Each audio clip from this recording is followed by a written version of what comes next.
પછી મેં દાળ નાખી मसाला अच्छा बड़े पकावण एकदम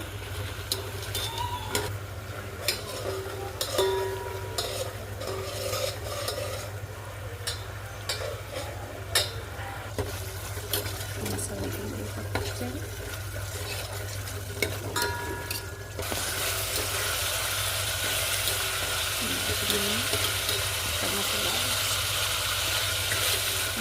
टमाटर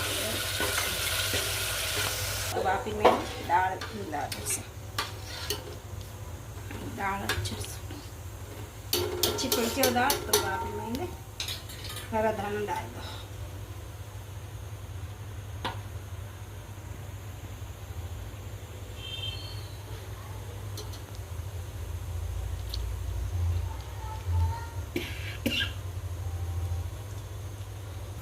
अगर दाल रोटी आपने रेसिपी अच्छी लगे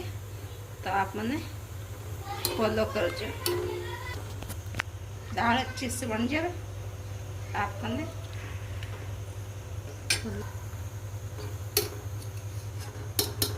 दाल बन गई ऐसा अभी मैंने आप अगर कोई गलती हो तो आप मैंने कमेंट बॉक्स में बता दीजिए सर जय जिनेंद्र सर।